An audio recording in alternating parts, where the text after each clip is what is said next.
Are you dreaming of white sand beaches, warm weather, and a low cost of living? Thousands of retirees from around the world are lured to the Philippines every year by exactly that dream. But here's what no one tells you. Many expats end up regretting their decision. In today's video, we dive into the real-life regrets that foreigners face after retiring in the Philippines. From skyrocketing costs, broken expectations, cultural clashes, to problems you'd never even imagine. This is the reality check you didn't know you needed. Stick around until the end because we'll also answer the big question. Is it still worth retiring in the Philippines in 2025? And what can you do to avoid these common pitfalls? Cost of living. When most people think of the Philippines, they think cheap. But is it still affordable in 2025? The truth is, prices are rising fast. Imported goods, fresh vegetables, and meat have doubled in price in many areas. Inflation has hit hard, and what used to be an affordable lifestyle is now a constant budgeting challenge for fixed-income retirees. Even electricity and water bills have skyrocketed. Some retirees report paying nearly $150 to $200 per month in electric bills, especially during hot seasons when air conditioning is a necessity. Budget carefully and don't rely on outdated cost of living articles from 5 years ago. Rent has gone up, especially in expat hotspots like Cebu, Dumaguete, and even once affordable Davao. Electricity is shockingly expensive, among the highest in Asia. Expect blackouts too, especially in rural areas. Water is cheap, but the internet and mobile plans can be slow, unreliable, and overpriced, especially in rural areas. Groceries for imported items? Double or triple Western prices. Think $8 for a block of cheese. Inflation is rising steadily, pushing even local food prices higher. Budgeting $1,200 to $1,500 a month might have worked 5 years ago, but now it's tight. Food and diet. Filipino food is flavorful and filling, but it's not for everyone. Heavy on rice, sugar, oil, and salt. Lechon, adobo, pancit. It's tasty, but not the healthiest. Vegetarians, vegans, and those with special diets often struggle. Fresh produce is available in wet markets, but refrigeration, variety, and freshness can be issues. Western restaurants exist in cities, but they're pricey. A pizza might cost $12 to $15. Many expats report missing European or American staples, and mail-ordering foreign food gets expensive fast. So while the Philippines might be affordable compared to the West, it's definitely not a live like a king on $500 paradise for most. Healthcare realities. The Philippines offers affordable basic care, but that's only part of the story. Public hospitals are underfunded, overcrowded, and lacking advanced equipment. Healthcare is one of the biggest regrets many expats share. Sure, basic medical care is inexpensive. You can see a doctor for just a few dollars, and even minor procedures won't break the bank. But the moment you need serious care, like a stroke, heart surgery, or cancer treatment, you might find yourself scrambling. Many provincial hospitals are under-equipped, lack specialists, and have long wait times. Some expats have horror stories of hospitals running out of oxygen tanks or being asked to pay up front in cash before treatment is provided. Medical evacuation insurance is a must, but few people get it until it's too late. Private hospitals in Manila, Cebu, or Davao can be excellent, but come with Western prices. Without proper insurance, you could be out $20,000 to $50,000 US dollars for a major operation. PhilHealth, the government healthcare system, is limited and not intended for major health emergencies. Plus, many expats report delays and red tape in accessing coverage.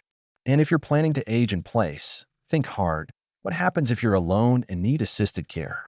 Facilities are limited and elderly support services are not as developed as in Western countries. Emergency services are slow. Don't expect a fast ambulance response. Specialists and advanced treatments may only be available in Manila or Cebu. Rural areas often don't have access to quality care.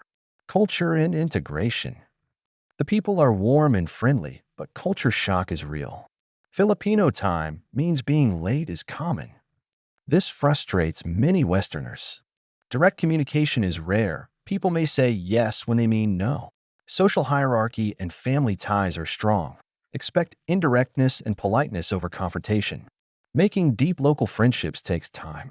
Some expats report feeling lonely or isolated.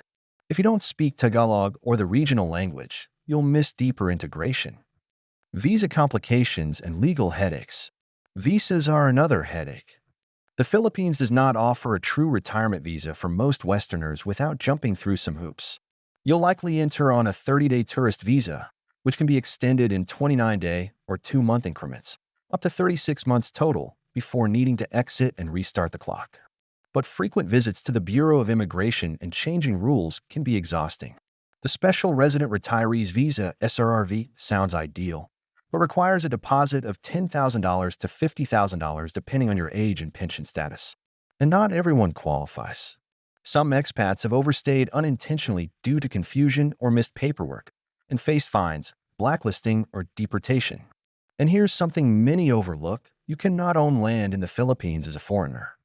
Even if you build your dream home, it must be in your Filipino spouse's name or a corporation, raising risks if a relationship ends. Climate challenges and natural disasters. The Philippines, while tropical and beautiful, is also one of the most disaster-prone countries in the world.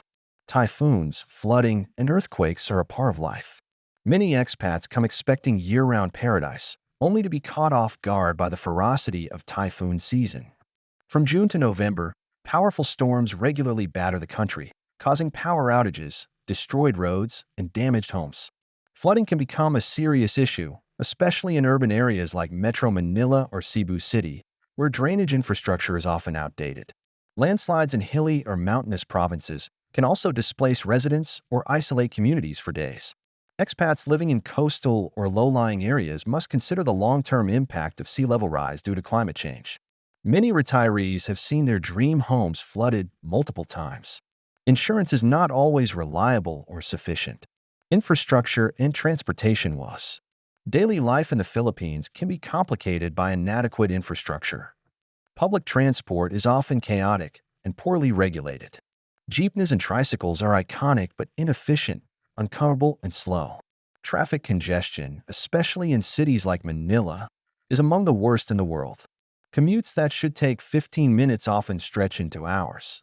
Outside major cities, roads are poorly maintained or even impassable during the rainy season. In some rural areas, access to quality transportation is limited. Out of stock, even in the city. Imagine you need basic medication like blood pressure pills. You go to the pharmacy in town, and the clerk shrugs and says, "Out of stock, sir." You try 3 other pharmacies, same story. Delivery isn't always reliable, and if you're in a province, it might take days or weeks before it's available. This situation can be dangerous for retirees who depend on consistent medication. Pro tip: bring a 3 to 6 month supply of essential meds when you first move.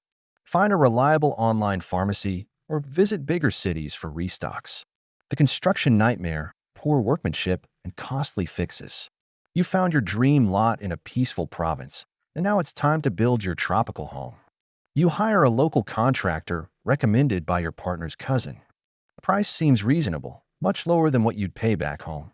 So you say yes. At first, everything seems fine. But soon you notice cracks in the walls, uneven tiles, doors that don't close properly, and worse, the roof leaks during the rainy season.